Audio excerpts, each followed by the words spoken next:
Assalamualaikum students, how are you? I hope you all will be fine. Students, open the book page number 44. We will discuss here a remaining chapter, acids, bases and salt. Today we will explain the topic bases. Bases होते क्या हैं? Substances that in water solution are slippery to the touch. यानी कि अगर ये जो basis होते हैं ऐसे सब्सटेंस हैं, अगर हम इन्हें वाटर में मिक्स कर देते हैं तो अगर फिर हम इन सोल्यूशन को टच करें तो ये हमें स्लिपरी फील होते हैं। ठीक है, जिस तरीके से इसकी एग्जाम्पल हम देख सकते हैं सोप। ठीक है, सोप से हम अपने हैंड को वॉश करते हैं और आपने देखा होगा कि जैसे ही आप सोप को वाटर के साथ मिक्स करते हैं और फिर अगर आप इस सोप को टच करें तो कैसा होता है, ये स्लिपरी होता है। तो जो बेसिस है इसका एक जो प्रॉपर्टी है, bases slippery to the touch होते हैं। ठीक है, बेसिस की ये प्रॉपर्टी होती है कि ये स्लिपरी टू द टच होते हैं। इसके अलावा भी बेसिस की बहुत सी प्रॉपर्टीज़ हैं, जैसे कि इनका टेस्ट के हवाले से बीटर टेस्ट होता है और लिटमस पेपर के हवाले से अगर बात की जाए तो इनका भी कलर चेंज होता है। ये जो हैं प्रॉपर्टीज़, जो मज़ीद प्रॉपर्टीज़ हैं बेसिस की, ये नेक्स्ट लेक्चर में मैं एक्सप्लेन करूँगी। अभी जो हमारा लेक्चर है सिर्फ ये बेस के ऊपर है कि बेस होते क्या हैं और उनकी कौन सी टाइप्स होती हैं। ठीक है, अब बेस की अगर एग्जाम्पल्स की बात की जाए कि कौन कौन से बेसिस होते हैं, जैसे कि सोप में जो है बेस मौजूद होता है। इसके अलावा अमोनियम हाइड्रोक्साइड भी एक बेस है, ये विंडो और ग्लास क्लीनर में मौजूद होता है। इसी तरह मैग्नीशियम हाइड्रोक्साइड भी एक बेस है जो कि मिल्क और मैग्नीशियम में मौजूद होता है। और कैल्शियम हाइड्रोक्साइड भी एक बेस है जो कि लाइम वाटर में मौजूद होता है। और इसी तरीके से जो सोडियम हाइड्रोक्साइड है ये सोप जो हम यूज़ करते हैं उसमें मौजूद होता है। और इसी तरीके से पोटाशियम हाइड्रोक्साइड है, ये भी जो है एक बेस है जो कि सोप में मौजूद होता है। इस के फार्मूला भी देखते हैं हम क्या हैं। Sodium hydroxide NaOH, potassium hydroxide KOH, calcium hydroxide CaOH bracket 2। अब बेस की डेफिनेशन देखें कि बेस होता क्या है कि a compound which combine with an acid to form a salt is called a base.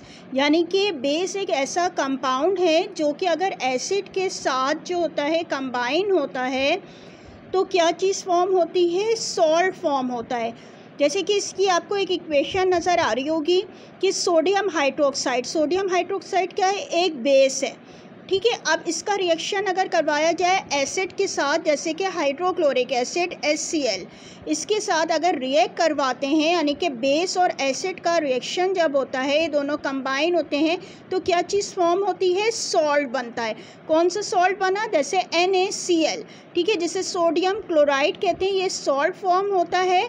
और क्या चीज़ बनती है, वाटर। तो बेस की डेफिनेशन क्या हो गई, a compound which combine with an acid to form a salt is called a base. इसके बाद आ जाते हैं टाइप्स ऑफ बेसिस पे। बेसिस कितनी टाइप्स की होती हैं, 2 टाइप्स की होती हैं। फर्स्ट टाइप की बेसिस को कहा जाता है स्ट्रॉन्ग बेस और सेकंड टाइप की जो बेस होती है उसको कहा जाता है वीक बेस। ठीक है, स्ट्रॉन्ग बेस और वीक बेस कौन कौन से होते हैं इसको देख लेते हैं। स्ट्रॉन्ग बेसिस की एग्जाम्पल देखें तो कौन सी होती हैं, सोडियम हाइड्रोक्साइड, ये एक बेस है स्ट्रॉन्ग। इसी तरह पोटाशियम हाइड्रोक्साइड, ये भी एक स्ट्रॉन्ग बेस है। और ये जो दोनों ही हैं कोरेसिव टू स्किन, यानी कि क्या करते हैं, ये स्किन को जला देते हैं, ख़राब कर देते हैं। और कास्टिक मीन जो होता है वो क्या होता है, कोरेसिव होता है। इसीलिए जो ये बेसिस होते हैं इनको हम कास्टिक सोडा और कास्टिक पोटाश भी कहा जाता है। यानी कि जो सोडियम हाइड्रोक्साइड है उसको हम कास्टिक सोडा कहते हैं और जो पोटाशियम हाइड्रोक्साइड है उसको हम कास्टिक पोटाश कहते हैं। और ये दोनों ही बहुत ज़्यादा स्ट्रॉन्ग बेस हैं। इसके बाद वीक बेस देखते हैं कौन कौन सी होती हैं, जैसे कि कैल्शियम हाइड्रोक्साइड है, मैग्नीशियम हाइड्रोक्साइड है और अमोनियम हाइड्रोक्साइड है। ये वीक बेसिस की एग्जाम्पल्स हैं तीनों। अब आपने देखा होगा कि कुछ बेसिस के साथ लिखा होता है ये अल्कलीस हैं। अब ये अल्कलीस क्या होती हैं? The basis which are soluble in water are called alkalis, यानी कि ऐसी बेसिस जो कि वाटर में सॉल्युबल हो जाती हैं उनको हम क्या कहते हैं? अल्कलीस कहा जाता है। यानी कि तमाम जो अल्कलीस होते हैं वो बेसिस होती हैं, लेकिन जो तमाम बेसिस होती हैं वो अल्कली नहीं होती। यानी कि all alkalis are bases but all bases are not alkalis. इसका डिफरेंस देख लें कि बेसिस और अल्कलीस में क्या डिफरेंस होता है कि basis do not dissolve in water, यानी कि जो बेसिस होती हैं वो वाटर में डिज़ोल्व नहीं होती हैं, और जबकि जो अल्कलीस होती हैं वो क्या होती हैं? Bases that dissolve in water are called alkali, यानी कि ऐसी बेसिस जो कि वाटर में डिज़ोल्व हो जाती हैं उनको हम अल्कली कहते हैं। और इसी तरीके से all bases are not alkalis, तमाम बेसिस अल्कली नहीं होती हैं, जबकि ऑल अल्कलीज आर बेसिस, यानी कि तमाम जो अल्कलीज होती हैं वो बेसिस होती हैं। आप लोगों को बेसिस और अल्कलीज का डिफरेंस अच्छी तरीके से समझ में आ गया होगा कि बेसिस किसको कहा जाता है और अल्कलीज किसको कहा जाता है।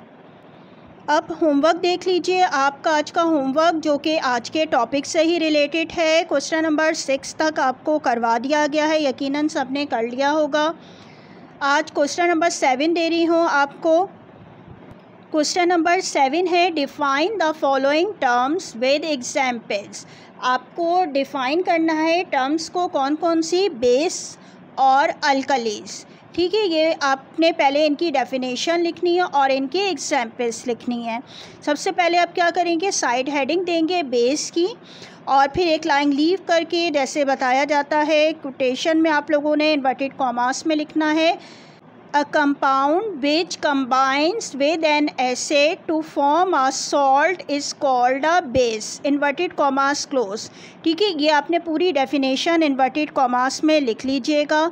इसके बाद एक इक्वेशन दी गई है, इसको इसी तरीके से लिखिएगा प्रोमिनेंट करके कि सोडियम हाइड्रोक्साइड फार्मूला लिखिएगा प्लस HCl, एरो के बाद लिखेंगे sodium chloride NaCl plus H2O। और इसी तरीके से आप देख लीजिए कि जो सोडियम हाइड्रोक्साइड है उसके नीचे ब्रैकेट में बेस लिखा है, HCl के नीचे एसिड लिखा है, NaCl के नीचे ब्रैकेट में सॉल्ट है और H2O के नीचे ब्रैकेट में वाटर। इसी तरीके से ये इक्वेशन लिखिएगा और इस पर कलर कर दीजिएगा कि ये प्रोमिनेंट हो जाए। इसके बाद आपने क्या करना है? एग्जाम्पल्स की हेडिंग देनी है। 3 एग्जाम्पल्स दी गई हैं।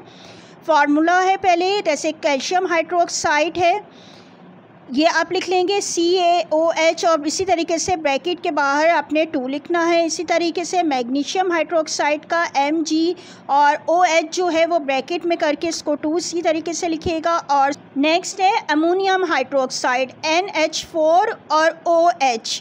ठीक है, इसको इसी तरीके से कैपिटल और स्मॉल आपको सब समझाया जा चुका है किस तरीके से एलिमेंट लिखे जाते हैं। ठीक है, और इनके कैपिटल और स्मॉल का डिफरेंस भी ये क्यों होता है ये सब कुछ आपको एक्सप्लेन हो गया। तो जो फार्मूला आप लिखें तो उसमें कैपिटल और स्मॉल का ख्याल रखिएगा, बिल्कुल जैसे आपको नज़र आ रहे हैं इनके फार्मूला बिल्कुल इसी तरीके से लिखिएगा। इसके बाद आपने अल्कलीज की हेडिंग देनी है और इसकी डेफिनेशन लिखनी है। The basis which are soluble in water और called alkalis, inverted commas close. इसके बाद एक लाइन लीव करके आपने ये लिखना है all alkalis are bases but all bases are not alkalis. ठीक है, इसको भी आपने कलर कर देना है और प्रोमिनेंट कर देना है इस लाइन को। इसके बाद आपने एग्जाम्पल की हेडिंग देंगे और एग्जाम्पल की हेडिंग के बाद लाइन लीव करके आपने सोडियम हाइड्रोक्साइड 1 है इसकी एग्जाम्पल, और इसको लिखेंगे, इसका फार्मूला NaOH। इसके बाद पोटाशियम हाइड्रोक्साइड KOH, और इसके बाद है बेरियम हाइड्रोक्साइड BaOH ब्रैकेट के बाहर 2। ठीक है, इसको इसी तरीके से इसकी एग्जाम्पल लिखिएगा। ये तो पूरा आपका आंसर हो गया क्वेश्चन नंबर 7 का आंसर। ठीक है। इसको इसी तरह एज इट इज़ आपने जो पहले डेफिनेशंस हैं और स्टेप बाय स्टेप करके इसी तरीके से लिखिएगा। डेफिनेशन इन्वर्टेड कॉमास में और जो प्रोमिनेंट की हुई लाइन्स हैं उनको प्रोमिनेंट कीजिएगा।